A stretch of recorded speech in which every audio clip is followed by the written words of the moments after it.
જય શ્રી કૃષ્ણ. કેમ છો બધા? કેમ છે મારું યુટ્યુબ ફેમિલી? બસ અત્યારે તો જો મેં કામકાજ કરીને અત્યારે વાગી ગયા છે 8:15 અને મમ્મી ભગવાનની પૂજા કરે.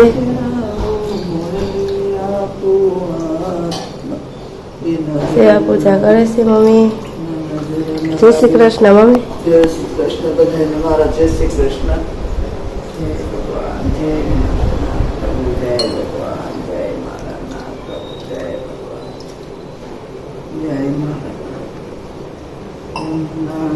તો મમ્મી સેવા પૂજા કરે છે ભગવાનને ને અમે લોકો કરીશ કામકાજ, પછી નાસ્તા પાણી કરીશું.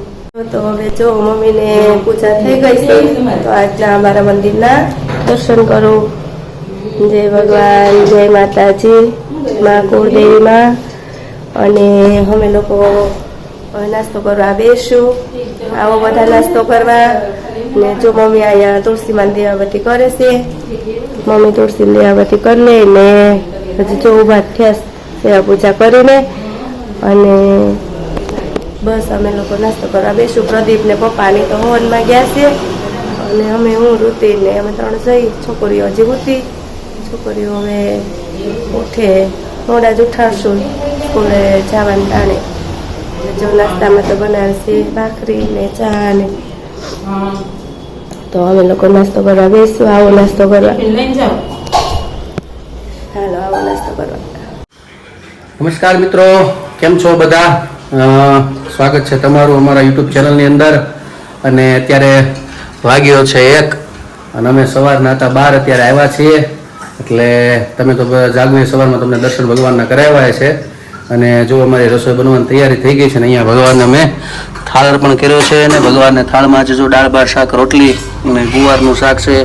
ભગવાનને દહીં અર્પણ કર્યું છે અને ભગવાનને જમાણી પણ દીધા છે. અમે આવ્યા હતા પણ મેં કીધું તમને હું થાળ ભગવાનને પ્રસાદ બતાડું. બસ અને હવે અમે લોકો જો અહીંયા બધું તૈયાર થઈ ગયું છે. અમે આવી ગયા, હું મારા પપ્પા.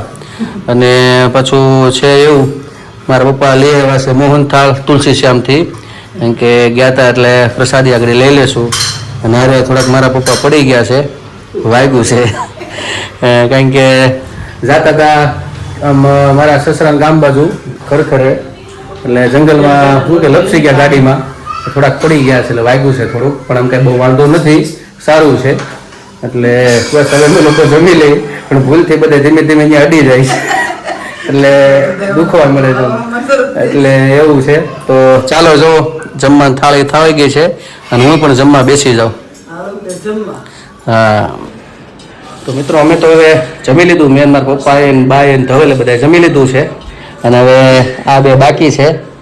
જાગવું થોડું કામમાં હતી અને જો રસોઈ બની ગઈ ને એ લોકો બે જમે છે. આગળ જમીને પછી હવે ઘડીક આરામ કરીશું બધાય થોડોક. એટલે કદાચ નથી, ફાઇનલ છે. એટલે શું છે, હા છોકરીઓ આવે ત્યાં સુધી એમ, પછી વાંધો નથી. અને મારે તડકાનું અત્યારે બહાર જવાનું થયું છે છેક જકાત નાકા.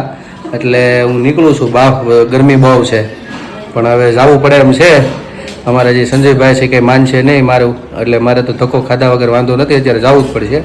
તો ચાલો મળીએ પછી, જઈને આવું આગળ કલાકમાં પાછો. તો મિત્રો હું પાછો આવી ગયા છે. બહાર ગયા હતા સંજયભાઈની ઘરે, ત્યાંથી પાછો આવ્યો અને થોડોક આરામ પણ કર્યો. થાકી ગયો હતો એટલે, કારણ કે નીકળવા દીધો નહીં વહેલો, એટલે આવ્યો ને આગળ અડધી કલાક પછી આરામ કર્યો. અને જો અત્યારે વાગ્યા છે 6 વાગી ગયા છે, સંધ્યાનો સમય થઈ ગયો છે. ને આ બાજુ જાગું ઇસ્ત્રી કરે છે નિરાતે મોજથી, એવું બધું છે. અને અહીંયા મારા ભાઈ આવ્યા છે બેસવા. અને આપણને હવે ફરીથી આપણને આવ્યા કથા કરવા એટલે સાંભળવા, પણ કથા થઈ ગઈ. પ્રસાદમાં નાસ્તા, હું પ્રસાદમાં આજ ફાફડી આવી છે, એટલે એવું બધું છે. અને હવે આજે નક્કી કર્યું છે પાછા બે નણંદ ભોજાઈની જોડી ધમાલ મસાયું છે. એકાદું ભગવાનનું આજ મંગળવાર છે, કંઈક ભગવાનને આપણે કંઈક સારું એક કીર્તન ધૂરું કેવી કંઈક સારું આપણને સંભળાવે, એટલે બેની જુગલ જોડી પાછી આ જામી જાય. તો ચાલો અમને એક સારું એવું ભજન સંભળાવો. તો હવે ગાવાનું તો ચાલુ કરશે, પણ હવે લોચો એવો થઈ ગયો છે કે બે વિશે ચશ્મા એક છે. હવે કોણ ઝીલશે ને કોણ ગાય એ જોવાનું છે. એટલે જોઈએ આપણે આગળ હવે કોણ વધારે ગાય ને કોણ ઓછું ગાય છે. કારણ કે ચશ્મા એક છે એટલે સાલુમાં ફેરફાર કરે છે પછી આંધળું ક્યાં ખેંચવાની જેવું જોવાનું છે હવે. હું તો પ્રથમ સમરું રે ગણપતિ દેવને, હું તો પ્રથમ સમરું રે ગણપતિ દેવને, મારા વિઘ્ન સર્વે કરો દૂર લગ્ન રે ગણપતિ દેવના, મારા વિઘ્ન સર્વે કરો દૂર લગ્ન રે ગણપતિ દેવના,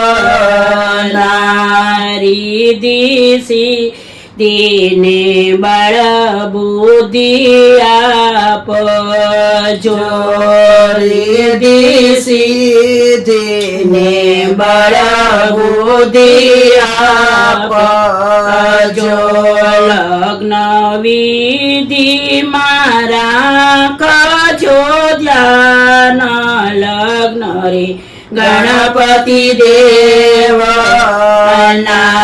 લગ્ન વિધિ મારા કજો ધ્યાન લગ્ન રે ગણપતિ દેવના, બ્રહ્માજીએ તે લગ્ન લખાવી બ્રહ્માજીએ તે લગ્ન લખાવ્યા, વિષ્ણુ દેવે તેડાવી રૂડી જાન લગ્ન રે ગણપતિ દેવના, વિષ્ણુ દેવે તેડાવી રૂડી જાન લગ્ન રે ગણપતિ દેવના, ઇન્દ્ર દેવે તે મંડપ રોપિયા, ઇન્દ્ર દેવે તે મંડપ રોપિયા,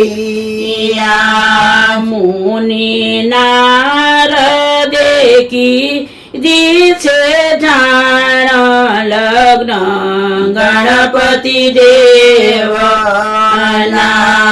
મુનિ નારદે કીધી છે જાણ લગ્ન રે ગણપતિ દેવના,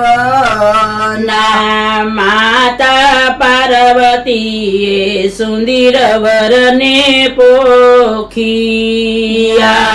માતા પાર્વતીએ સુંદર વરને પોખિયા, પિતા શંકર આપે આશીર્વાદ લગ્ન ગણપતિ દેવના, પિતા શંકર આપે આશીર્વાદ લગ્ન રે ગણપતિ દેવના, પાંડવરાયે તે સુંદર વરણું પૂરિયું, પાંડવરાયે તે સુંદર વરણું પૂરિયું, દેવકી જશોદા વધાવે રૂડી સા લગ્ન રે ગણપતિ દેવના, દેવકી જશોદા વધાવે રૂડી છાબ લગ્ન ગણપતિ દેવના,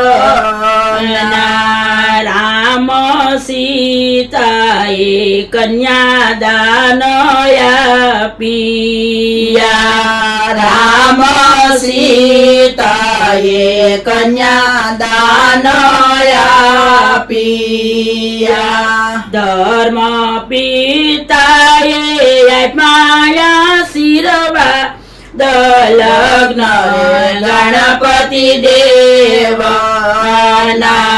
ધર્મ પિતાએ આપ્યા આશીર્વાદ લગ્ન ગણપતિ દેવના કૃષ્ણ બળદેવે જવતલ ઓમિયા કૃષ્ણ બળદેવે જવતલ ઓમિયા રાજા રૂક્ષ્મણી પીરસે કંચા લગ્ન ગણપતિ દેવના રાજા રૂક્ષ્મણી પીરસે કંસાર લગ્ન ગણપતિ દેવના અગ્નિ દેવે તે આશીર્વાદ આપ્યા અગ્નિ દેવે તે આશીર્વાદ આપ્યા ધરતી માતા વળાવે સાસરવે લગ્ન ગણપતિ દેવના ધરતી માતા વળાવે સાસરવે લગ્ન ગણપતિ દેવના હું તો પ્રથમ સમરું રે ગણપતિ દેવને હું તો પ્રથમ સમરું રે ગણપતિ દેવને મારા વિઘ્ન સર્વે કરો દૂર લગ્ન ગણપતિ દેવના મારા વિઘ્ન સર્વે કરો દૂર લગ્ન ગણપતિ દેવના જે કોઈ લગ્ન ગણપતિ દેવના ગાયો છે જે કોઈ લગ્ન ગણપતિ દેવના ગાયો છે એને ભવ ભવયું તારે પાર લગ્ન ગણપતિ દેવના એને ભવો ભવયું તારે પાર લગ્ન ગણપતિ દેવના કૃષ્ણ કનૈયા લાલ કી જય. તો મિત્ર જો અત્યારે પાછો છેલ્લો રાઉન્ડ કેરીનો આવી ગયું. ઈચ્છા તો હતી ખાવાની, તો આ ઓલી મારા પપ્પા લઈ આવ્યા પાછી. એક આ કેસર કેરી છે ને એક કઈ છે બીજી રાજાપુરી, એનો દાબો નાખવાનો છે. અને આજે આ હું છે અમારા નાના ભાઈને જેદુની કેરી ચાલુ થઈ ને તેથી રસપુરી ખાવાની સાથે, એટલે એવું લાગે છે આજ પૂરું થઈ જાય એનું સપનું. એટલે જો હારી હારી ગોતી નાગડી કરીશું આજે રસપુરીનો પ્રોગ્રામ, અને ખાઈ લઉં છું. બધી પાકી ગયેલી છે, સુગંધ હારી. નાના છે ફળ પણ બહુ ઓરિજિનલ છે, સુગંધ હારી છે. તો બસ આવી રીતે આ કેરી આવી ગઈ છે. તો આજે કેરીને રસ, ચાલો તો કેરીનો પ્રોગ્રામ આ બાજુ ચાલુ થઈ ગયો છે. અને મારે જવાનું છે દવણું દળાવવા, એટલે હું દળાઈ આવું દવણું. જાગોએ ઓર્ડર આપ્યો છે કે પહેલાં દવણું દળાઈ આવો પછી આવો હતો, એટલે હું જાઉં છું દવણું દળાવવા. જાગુને કંઈક કામ છે, હેઠે નાખવાનો છે રાજાપુરીનો દાબો, એટલે એમાં જાગુ મદદમાં આવશે આગળ મદદનીશમાં. એટલે પહેલાં દવણું દળાઈ આવું પછી હું આવું પાછો. તો મિત્રો અમે લોકો તો જમીને ફ્રી થઈ ગયા છીએ, અને જો અહીંયા જાગુને ઋતિબે હવે જમે છે. તો મિત્રો બસ જો ફ્રી થયા અમે લોકો રાતના 11 સાડા 11 થયા છે, અને ઘરે યજમાન આવ્યા હતા, એ લોકો પણ આજે આગળ ગયા છે. અને આજે પણ હું મારા બ્લોગને વિરામ આપું, ઘણું મોડું પણ થઈ ગયું છે, કાલે પણ સવારમાં કામ છે. અને આજે તો તમને પણ બહુ આનંદ આવ્યો છે. નણંદ ભોજાની ફરીથી પાછી નવી જોડી જોઈ હતી અને કીર્તન પણ બહુ લાંબુ હતું, એટલે મારો બ્લોગ પણ મેં વધારે બહુ ઉતાર્યો નથી, પણ છતાં તમને બહુ આનંદ આવ્યો હશે. અને બસ તો આજ માટે એટલું, અને કાલે ફરીથી મળીશું આપણે પાછા નવી મસ્તી સાથે, નવી વાતો સાથે. તો અમારી ચેનલને તમે લાઈક કરજો, શેર કરજો, સબસ્ક્રાઇબ કરજો. હા, અમારા આસ્તુબેન કહે છે ને એ રીતે બધા કરજો, ભૂલતા નહીં હો. અને હા, તમે જો અમારી ચેનલમાં નવા આવો છો જોવા માટે તો સબસ્ક્રાઇબ કરવાનું ભૂલતા નહીં. કોમેન્ટમાં તમારો જવાબ આપજો, પ્રેમ આપજો. તો આજ માટે એટલું. Bye bye, C you, good night, જય શ્રી કૃષ્ણ. જય શ્રી કૃષ્ણ.